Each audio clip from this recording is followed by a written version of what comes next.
Political ground అంతా occupy చేస్తారు. Welcome back to good morning Telangana. రాజకీయాలు లేవంటున్నారు, అభివృద్ధి ఎజెండా అంటున్నారు. ఒక పక్కన తుమ్మలని చేర్చుకోవడం అనేది ఒక రాజకీయమైనటువంటి ప్రక్రియ. కానీ ఇక్కడ నుంచి రాజకీయాలు లేవు, ఓట్లు లేవు, అభివృద్ధి లక్ష్యంగా పనిచేస్తామనేది కేసీఆర్ చెప్తున్నారు. ఖమ్మం జిల్లాలో టీడీపీని ఇంకా మర్చిపోవాలనే మాటలు ఆయన మాట్లాడినట్టుగా కనిపిస్తుంది. నిన్న అదొక కళ అండి, ఎప్పుడు నిజంగా లేని కళ. తెలుగుదేశం పార్టీ అనేది స్ట్రాంగ్ క్యాడర్ బేస్డ్ పార్టీ, ఒక లీడర్షిప్ ఫ్యాక్టరీ. ముదురు ఆకులు పోతే కొత్త చిగురు వచ్చినట్టు, పాత నీరు మురికి నీరు పోతే కొత్త నీరు వచ్చినట్టుగా తెలుగుదేశంలో ఎప్పటికీ ఎంతోమంది ఎన్నోసార్లు ఈ మాత్రం డిస్టర్బెన్స్లు ఎదుర్కొన్నాం మేము విజయవంతంగా. ఒక నాయకుడు పోతే 100 మంది నాయకులను ప్రొడ్యూస్ చేయడానికి చంద్రబాబు నాయుడు గారు అబ్సల్యూట్లీ. సో అట్లా ఆ రకంగా చూస్తే అక్కడ పెద్ద అసలు డిస్టర్బెన్స్ ఉండదనలేము, కొంత ఉంటుంది. బట్ కొంచెం టైం తీసుకొని we can set it right. అట్లా పెద్ద ఇబ్బంది పడే పరిస్థితి లేదు. సుభాష్ రెడ్డి గారు, ప్రసాద్ చెప్పేది పాత రోజులు. అంటే గతంలో తెలుగుదేశం ఉన్నప్పుడు వాళ్ళు పాతలు పోతే కొత్తలు వచ్చిండేమో, కానీ ఈరోజు పరిస్థితి వేరున్నది. ఈరోజు చంద్రబాబు నాయుడు గారు వాళ్ళు గవర్నమెంట్ ఫామ్ చేసిండ్రు. గతంలో ఆంధ్రప్రదేశ్ ఉన్నప్పుడు ఇక్కడ గవర్నమెంట్ ఉంటుంది కాబట్టి వాళ్ళు నడిపించారు. ఈరోజు ఆంధ్రప్రదేశ్ ఆయన ప్రెసిడెంట్ ముఖ్యమంత్రి, ఆంధ్రప్రదేశ్ ముఖ్యమంత్రి అయినప్పుడు మీరు తెలంగాణ కోసం మీ వంతుగా ఏం చేసినారు, మీరు ఏం చేస్తున్నారు? తెలంగాణ బాధలందరూ కూడా ఈరోజు తెలంగాణ కోసం మేము పోరాటం చేసినా బయటకు వస్తూ ఉన్నారు. వాళ్ళంతా బయటకు వస్తారు. కొత్త వరద ఎక్కడి నుంచి వస్తుంది మీకు? ఇంకెక్కడ ఉన్నది చెప్పండి? టీఆర్ఎస్ పార్టీకి మొత్తం వచ్చేస్తున్నారు, టీడీపీ మొత్తం కాంగ్రెస్ ఆల్మోస్ట్ ఖాళీ అయింది. ఇంకా ఖాళీ అవడం ఏంది? తుమ్మల నాగేశ్వరరావు గారు వచ్చారు, వాళ్ళు వందలాది మంది సర్పంచ్లు వచ్చారు, వందలాది మంది ఈరోజు జడ్పీటీసీలు వచ్చారు, ఎంపీటీసీలు వచ్చారు, మొత్తం దాదాపుగా ఖాళీ అయిపోయింది. మళ్ళీ ఇంకా కొత్త వరద ఎక్కడి నుంచి వస్తుంది? మీ పార్టీ కదా ఎస్టాబ్లిష్ అయ్యే లేదు, ఇక్కడ ఉండటానికి వాళ్ళు ఊహించుకుంటలేరు. పార్టీలో ఉన్నోళ్ళు అందరూ ఉండటానికి లేకుండా వాళ్ళు వస్తున్నారు. తెలంగాణ ఇప్పుడు ఎట్లాగో ఆంధ్రప్రదేశ్ కు ముఖ్యమంత్రి అయిన చంద్రబాబు నాయుడు 2 ప్రాంతాలను చూడలేడు. 2 కళ్ళు అనేది సిద్ధాంతం గతంలో ఏదైతే చెప్పిండో అది కాదు, ఇప్పుడు ఇంపాసిబుల్. 2019లో అధికారం మాదే అని కూడా చంద్రబాబు నాయుడు అంటున్నారు. అధికారం 2 ప్రాంతాల్లో ఎట్లా అధికారం తీసుకుంటాడు? ఆంధ్ర ప్రాంతంలో ముఖ్యమంత్రి అవుతాడు, తెలంగాణ ప్రాంతం ముఖ్యమంత్రి అవుతాడా?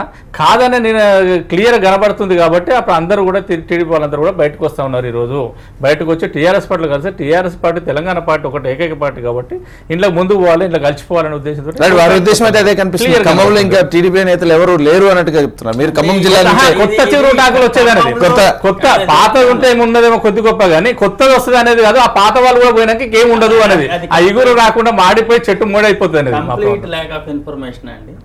తెలుగుదేశం పార్టీకి ఉన్న కార్యకర్తల బలం అనేది మీరు అర్థం చేసుకోవాలి. మీకు వచ్చింది వాపే కానీ బలం కాదు, బలం అంతా తెలుగుదేశం పార్టీలోనే ఉంది. వేలాదిగా కార్యకర్తలు ఎంతో ఉత్సాహంగా పార్టీ కోసం పనిచేయడానికి సిద్ధంగా ఉన్నారు. ఒకవేళ మీరు చెప్పింది ఖమ్మం జిల్లా పార్టీ ఖాళీ అవుద్ది అనుకుంటే, ఖమ్మం జిల్లాలో సుమారుగా పార్లమెంటరీ కాన్స్టిట్యున్సీలోనే 10 లక్షల మంది ఓటర్లు ఉన్నారు. ఎన్ని లక్షల మంది జాయిన్ అయ్యారండి టీఆర్ఎస్లో?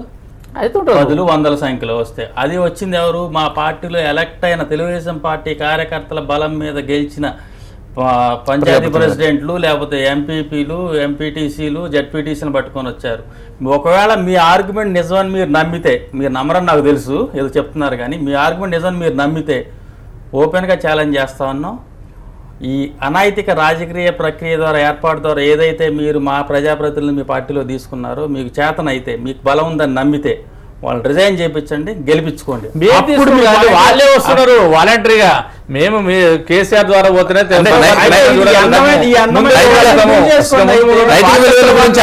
రాజీనామా చేయించి వారిని మళ్ళీ ఎలక్ట్ చేయించుకోండి. అది మీరు చేసుకున్న పని. మీరు ఎట్లా మీరు ఎట్లా చేస్తారు? మీరు రాజీనామా చేసుకోండి. మా పని కాదు కదా అది. వాలంటరీగా మా దగ్గరికి వస్తున్నారు.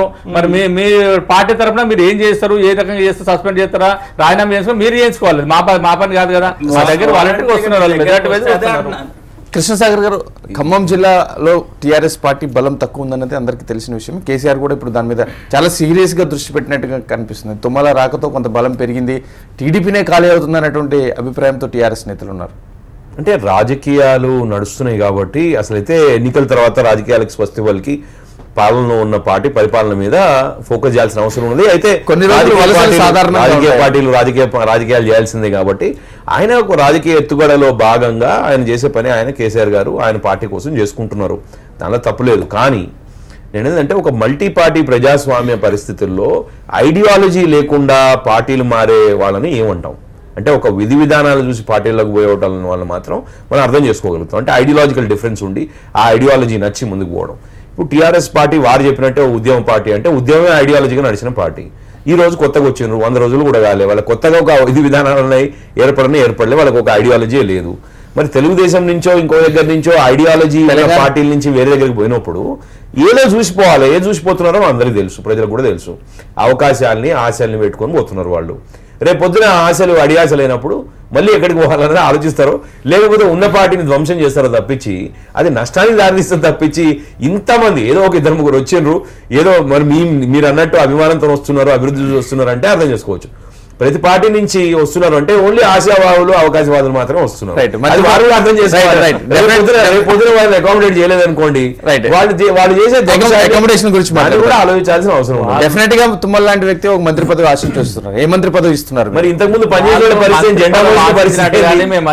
జెండా మోసిన లేదు.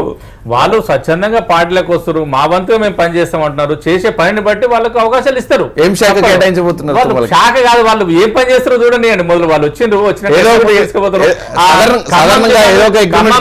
ఇలా పట్టున్న వ్యక్తులు, ఈరోజు బ్రహ్మాండంగా పట్టున్న వ్యక్తి, ఆ పట్టున్న వ్యక్తి ఏ రకంగా ముందు తీసుకుపోతారు, పట్టణాన్ని ఎట్లా ముందు తీసుకుపోతారు, దాని మీద ఆధార రేపు ఎలక్షన్లు ఉన్నాయి, అక్కడ చూస్తారు, ఇవి చూస్తారు, చూసిన తర్వాత వాళ్ళకి ఏ అవకాశాలు ఇవ్వాలో ముందు అవకాశాలు ఇస్తారు. వాళ్ళకి అవకాశాలు ఇవ్వకపోతే మళ్ళీ ఇప్పుడు అది అవకాశాలు ఇవ్వకపోతే కూడా అనేది ఉండదు. ఎందుకంటే వాళ్ళ అవకాశం కోసం వచ్చింది కాదు కదా.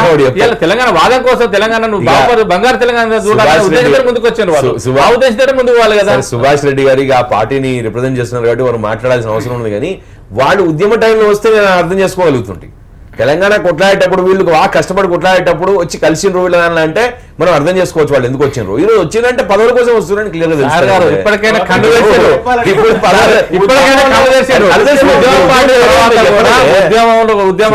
తెలంగాణ తెచ్చిండ్రు. ఇప్పటికైనా మేము బంగారు తెలంగాణలో పాలు పంచుకొని ముందుకు ఎట్లా తీసుకోవాలని వాళ్ళు కళ్ళు తెరిచి ఇప్పటికైనా బయటకు వస్తున్నారు. సంతోషిస్తారు.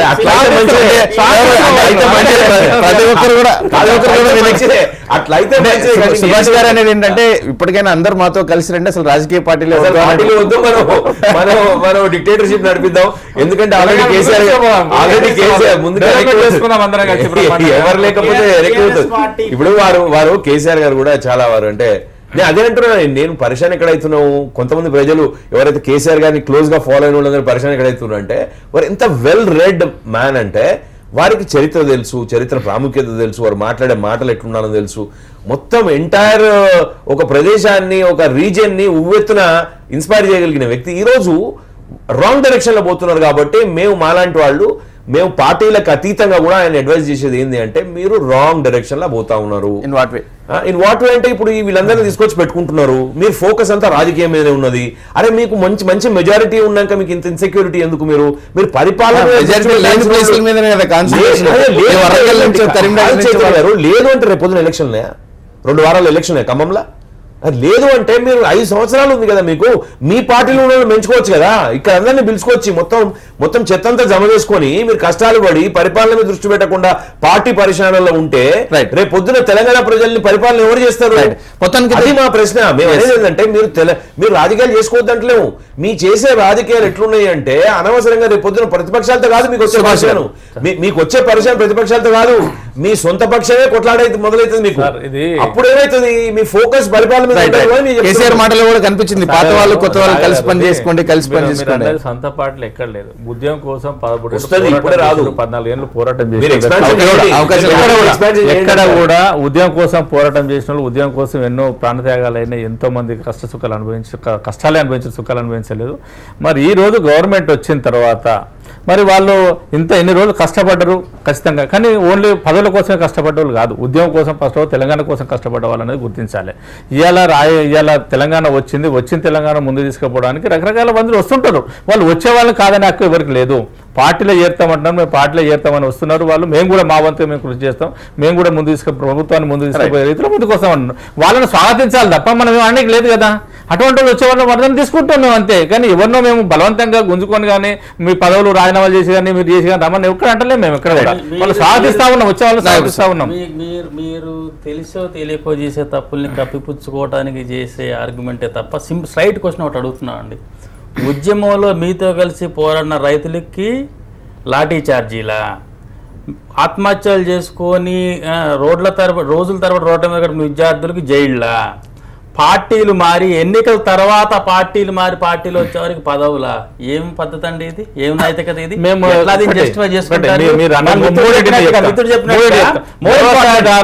ఒక మెజారిటీ గవర్నమెంట్ మీరు ఉద్యమం చేసి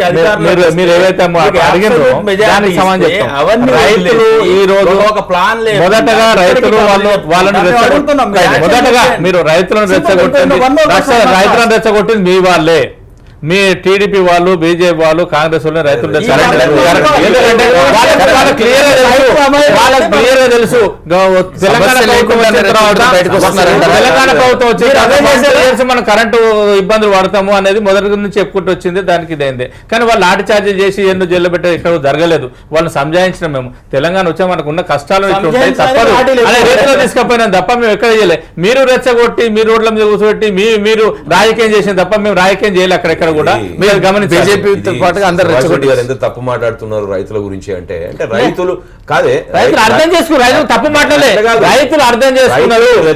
రైతాంగం ఈ రోజు బ్రహ్మాండంగా తెలంగాణ మీరు మాట్లాడినప్పుడు ఇప్పుడు ఏమంటారు, రైతుల్ని రెచ్చగొట్టినావు అంటే వాళ్ళు మోసపూరితంగా వాళ్ళు రోడ్ల మీదకి వచ్చి వాళ్ళు మాట్లాడుతున్నారని కదా. అంటే వాళ్ళకి సమస్యలు ఏమంటారా మీరు?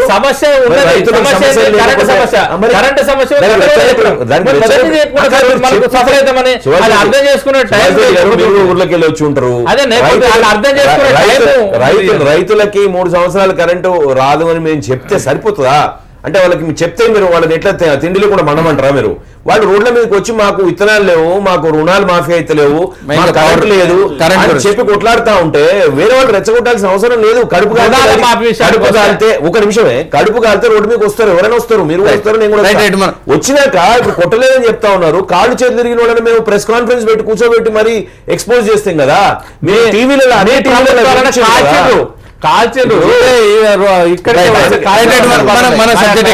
మనం వలసల గురించి మాట్లాడుతున్నాం. తెలుగుదేశం పార్టీని టార్గెట్ గా కనిపిస్తుంది మొత్తానికి. ఇక్కడ కొంతమంది హైదరాబాద్ రంగారెడ్డిలో ఉన్నటువంటి తెలుగుదేశం నాయకులు కావచ్చు, ఖమ్మం జిల్లాలో ఎక్కడైతే టీఆర్ఎస్ బలం తక్కువగా ఉందో అక్కడ టీడీపీ నేతలే ఎక్కువగా కనిపిస్తున్నారు వాళ్ళ పార్టీకి వచ్చే వాళ్ళలో. 2 ముఖ్యమైన విషయాలు. ఒకటేమో ఇది ఒక ఆపరేషన్ ఆకర్ష్, అది ఎందుకు చేస్తున్నారో తెలియదు. ఒక రకంగా టీడీపీ కార్యకర్తగా నేను గర్వపడేది ఏంటంటే ఎలక్షన్ అయ్యి 3 నెలల్లోనే ప్రభుత్వం వచ్చి 100 రోజులు కాకమునిపే కూడా టీఆర్ఎస్ పార్టీ ఈ ప్రభుత్వం ఎందుకో భయపడతా ఉంది. భయపడి వాళ్ళు చూసేది ఏంటి? ఒక సమర్థవంతమైన నాయకత్వం, కార్యకర్తల బలం ఉన్న పార్టీ తెలుగుదేశం అనే విషయంలో అర్థం చేసుకున్నారు.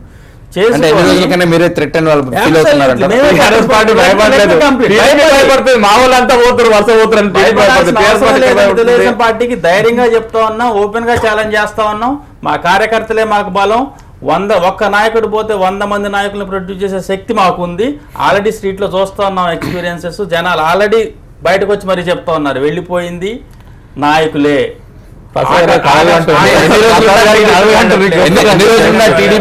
భయం ఉంది, అందుకని టీడీపీ నేతలని లాక్కునే ప్రయత్నం చేస్తున్నారు.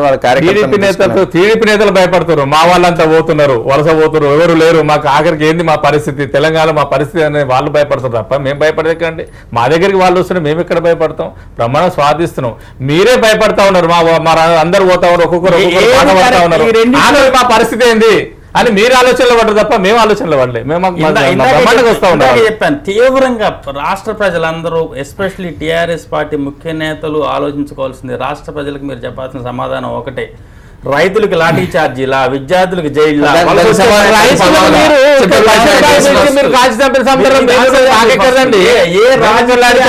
రాజకీయ ప్రక్రియలో భాగంగా మీరు ఇవాళ ఎలక్ట్ అయిన నాయకులు మీరు కరెంట్ తీగల మీద దాన్ని బలం అనుకోని ఎందుకు ఫీల్ అవుతారు? కరెంట్ తీగల మీద మీరే చెప్పారు, మేము కాదు కదా. వీటన్నిటికంటే ఘోరమైన విషయం ఏంటంటే, ఇందాక అన్నారు మీరు రైతులను రెచ్చగొడితే మీరు రెచ్చగొడితే రోడ్ల మీదకి వస్తున్నారని. డెఫినెట్ గా రైతులు అర్థం చేసుకుంటే క్లియర్ గా అర్థం చేసుకుంటే చేసుకోవడం కంటే వర్షాలు రావడం వల్ల, జల విద్యుత్ పెరగడం వల్ల ఆల్మోస్ట్ ప్రజలు కోరితే పార్టీలోకి వస్తున్నారంట. అంటే మీరు చేసే తప్పుడు పనులకు మళ్ళీ ప్రజల్ని బాధ్యులు చేయటం. ప్రభుత్వం ఇక్కడ ఇష్యూ ఎక్కడ వస్తుందంటే ప్రజలకే వాయిస్ లేదండి ఈ ప్రభుత్వంలో.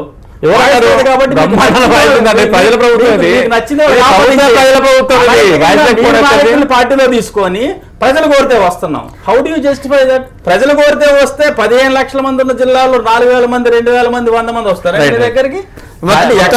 మెజారిటీ ప్రజలు ఏం మీ కోరుకుంటున్నారు? మిత్రపక్షం అయినటువంటి టీడీపీ నుంచి ఎక్కువ ఉంది అంటే జాతీయ పార్టీ అయిన బీజేపీకి భవిష్యత్తు ఉందనే ఉద్దేశంలో బీజేపీ ఎవరు కదలటం లేదు కానీ మీ మిత్రపక్షమైనటువంటి టీడీపీ నుంచి మాత్రం కదులుతున్నారు. అంటే భారతీయ జనతా పార్టీ నుంచి కదలడం ఎందుకు లేదు అన్నది టీఆర్ఎస్ కూడా తెలుసు. ఇక్కడ మాకు ఒక సిద్ధాంతం బేస్డ్ పార్టీ, మాకు రూట్స్ ఉన్నాయి, మాకు సిద్ధాంతాలు ఉన్నాయి. మా వాళ్ళకి ఆశలు అధికారం మీద వ్యామోహాలు లేవు. మనలో ఉంటే వేరే ఉండేది పరిస్థితి. దానిలో అడ్వాంటేజ్ ఉంది, డిసడ్వాంటేజ్ ఉంది అనుకోండి.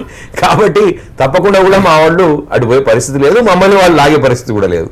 అయితే మిత్రపక్షం అంటే పార్టీలు రాజకీయాలకు వచ్చేసరికి ఏ పార్టీది ఆ పార్టీ సర్వైవల్ గేమ్ వాళ్ళు ప్లే చేయాల్సిన అవసరం ఉంటుంది.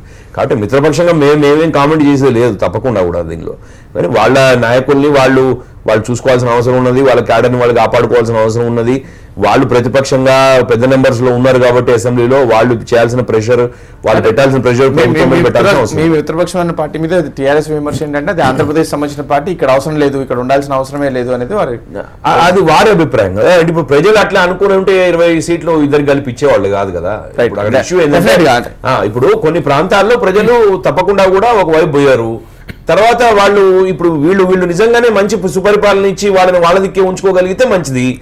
రాజకీయంగా అనవసరమైన రాజకీయ చట్టంలో పడి వాళ్ళే షూటింగ్ ద ఫీడ్ చేసి రేపొద్దున వాళ్ళకి అవకాశం కల్పిస్తే తప్పకుండా కూడా వాళ్ళందరూ కూడా మా దిక్కే వస్తారు. జిల్లా కూడా వచ్చిన నేతలు ఉన్నారు, జగ్గారెడ్డి వేరే పార్టీ నుంచి మీకు మా పార్టీలో ఉన్న మనిషి కాబట్టి దానికి పెద్ద ప్రాముఖ్యత ఉండదు. ఎందుకంటే ఎలక్షన్ ఆయన ఫస్ట్ స్టార్ట్ చేసిందే మా పార్టీతోని, ఆయనకి మా అనుబంధ సంస్థలతో కూడా మంచి లింక్ ఉన్న వ్యక్తి. ఆయన ఒక సిద్ధాంతపరంగా మా పార్టీలో ఉన్న వ్యక్తి. దాని తర్వాత కొన్ని మనస్పర్ధల కారణంగా బయటకు పోయిన ఆయన బయటకు పోయి మళ్ళా గూటికి వచ్చి ఎలక్షన్ లో గట్టి పోటీ ఇవ్వగలుగుతారంటారా? అంటే ఇప్పుడు ఏది కూడా ఏ ఎలక్షన్లలో కూడా అంటే ఇంతకుముందు జరిగిన ఎలక్షన్ కానివ్వండి, ఇప్పుడు జరిగే ఉప ఎన్నికల్లో కానివ్వండి, ప్రజల తీర్పే శిరసావించాల్సిన అవసరం ఉంటుంది ప్రజాస్వామ్యంలో. అది మన ప్రయత్నం, మన మానవ ప్రయత్నం మనం చేస్తాం. దాని తర్వాత ప్రజలు ఏది చెప్తే అది వినాల్సిందే. రైట్.